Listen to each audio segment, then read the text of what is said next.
for the major, I can hardly stand higher in his estimation than I stand already.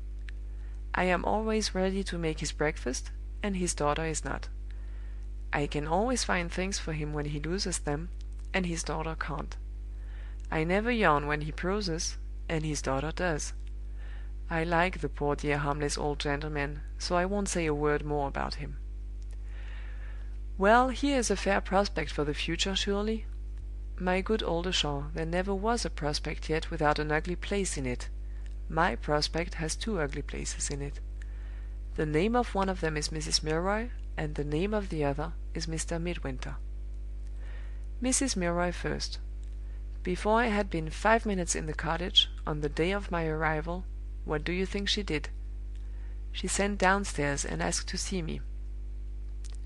The message startled me a little, after hearing from the old lady, in London, that her daughter-in-law was too great a sufferer to see anybody.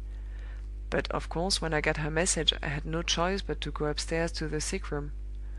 I found her bedridden with an incurable spinal complaint, and a really horrible object to look at, but with all her wits about her. And, if I am not greatly mistaken, as deceitful a woman, with as vile a temper, as you could find anywhere in all your long experience. Her excessive politeness, and her keeping her own face in the shade of the bed-curtains while she contrived to keep mine in the light, put me on my guard the moment I entered the room. We were more than half an hour together, without my stepping into any one of the many clever little traps she laid for me. The only mystery in her behavior, which I failed to see through at the time, was her perpetually asking me to bring her things she evidently did not want, from different parts of the room. Since then, events have enlightened me. My first suspicions were raised by overhearing some of the servants' gossip, and I have been confirmed in my opinion by the conduct of Mrs. Milroy's nurse. On the few occasions when I have happened to be alone with the major, the nurse has also happened to want something of her master, and has invariably forgotten to announce her appearance by knocking at the door. Do you understand now why Mrs. Milroy sent for me the moment I got into the house, and what she wanted when she kept me going backward and forward, first for one thing and then for another? There is hardly an attractive light in which my face and figure can be seen, in which that woman's jealous eyes have not studied them already. I am no longer puzzled to know why the father and daughter started and looked at each other when I was first presented to them, or why the servants still stare at me with a mischievous expectation in their eyes when I ring the bell and ask them to do anything. It is useless to disguise the truth, Mother Oldershaw, between you and me. When I went upstairs into that sick room, I marched blindfold into the clutches of a jealous woman. If Mrs. Milroy can turn me out of the house, Mrs. Milroy will; and, morning and night, she has nothing else to do in that bed prison of hers but to find out the way. In this awkward position, my own cautious conduct is admirably seconded by the dear old major's perfect insensibility.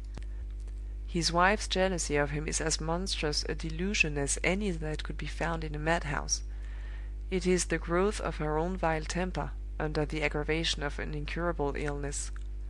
The poor man hasn't a thought beyond his mechanical pursuits, and I don't believe he knows at this moment whether I am a handsome woman or not. With this chance to help me, I may hope to set the nurse's intrusions and the mistress's contrivances at defiance, for a time at any rate. But you know what a jealous woman is, and I think I know what Mrs. Milroy is; and I own I shall breathe more freely on the day when young Armadale opens his foolish lips to some purpose, and sets the major advertising for a new governess. Armadale's name reminds me of Armadale's friend. There is more danger threatening in that quarter; and, what is worse, I don't feel half as well armed beforehand against Mr. Midwinter as I do against Mrs. Milroy. Everything about this man is more or less mysterious, which I don't like, to begin with. How does he come to be in the confidence of the Somersetshire clergyman? How much has that clergyman told him? How is it that he was so firmly persuaded, when he spoke to me in the park, that I was not the Miss Gwilt of whom his friend was in search? I haven't the ghost of an answer to give to any of those three questions. I can't even discover who he is, or how he and young Armadale first became acquainted. I hate him. No, I don't. I only want to find out about him. He is very young, little and lean, and active and dark, with bright black eyes which say to me plainly, 'We belong to a man with brains in his head and a will of his own, a man who hasn't always been hanging about a country house in attendance on a fool.' Yes, I am positively certain Mr. Midwinter has done something, or suffered something, in his past life, young as he is; and I would give I don't know what to get at it. Don't resent my taking up so much space in my writing about him. He has influence enough over young Armadale to be a very awkward obstacle in my way, unless I can secure his good opinion at starting. Well, you may ask, and what is to prevent your securing his good opinion? I am sadly afraid, Mother Oldershaw, I have got it on terms I never bargained for. I am sadly afraid the man is in love with me already. Don't toss your head and say, 'Just like her vanity.' After the horrors I have gone through, I have no vanity left; and a man who admires me is a man who makes me shudder. There was a time, I own— Pooh! What am I writing? Sentiment, I declare, sentiment to you! Laugh away, my dear. As for me, I neither laugh nor cry. I mend my pen, and get on with my—what do the men call it? My report. The only thing worth inquiring is, whether I am right or wrong in my idea of the impression I have made on him. Let me see. I have been 4 times in his company. The first time was in the major's garden, where we met unexpectedly, face to face. He stood looking at me, like a man petrified, without speaking a word. The effect of my horrid red hair, perhaps? Quite likely. Let us lay it on my hair. The second time was in going over the Thorpe Ambrose grounds, with young Armadale on one side of me, and my pupil in the sulks on the other. Out comes Mr. Midwinter to join us, though he had work to do in the steward's office, which he had never been known to neglect on any other occasion. Laziness, possibly? Or an attachment to Miss Milroy? I can't say. We will lay it on Miss Milroy, if you like. I only know he did nothing but look at me.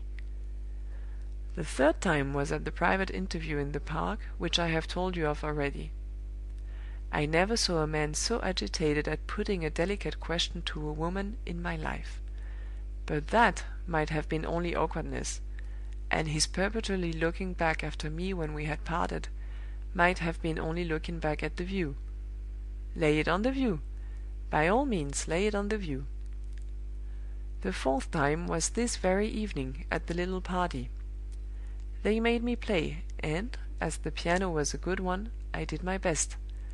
All the company crowded round me, and paid me their compliments. My charming pupil paid hers with a face like a cat's just before she spits, except Mr. Midwinter.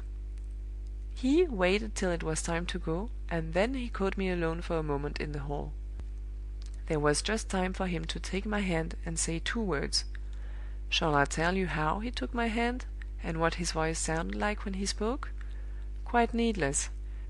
You have always told me that the late Mr. Oldershaw doted on you. Just recall the first time he took your hand, and whispered a word or 2 addressed to your private ear. To what did you attribute his behavior that occasion? I have no doubt, if you had been playing on the piano in the course of the evening, you would have attributed it entirely to the music. No, you may take my word for it. The harm is done. This man is no rattle-pated fool, who changes his fancies as readily as he changes his clothes. The fire that lights those big black eyes of his is not an easy fire, when a woman has once kindled it, for that woman to put out. I don't wish to discourage you. I don't say the changes are against us. But with Mrs. Milroy threatening me on one side, and Mr. Midwinter on the other, the worst of all risks to run is the risk of losing time. Young Armadale has hinted already, as well as such a lout can hint, at a private interview. Miss Milroy's eyes are sharp, and the nurse's eyes are sharper, and I shall lose my place if either of them find me out. No matter, I must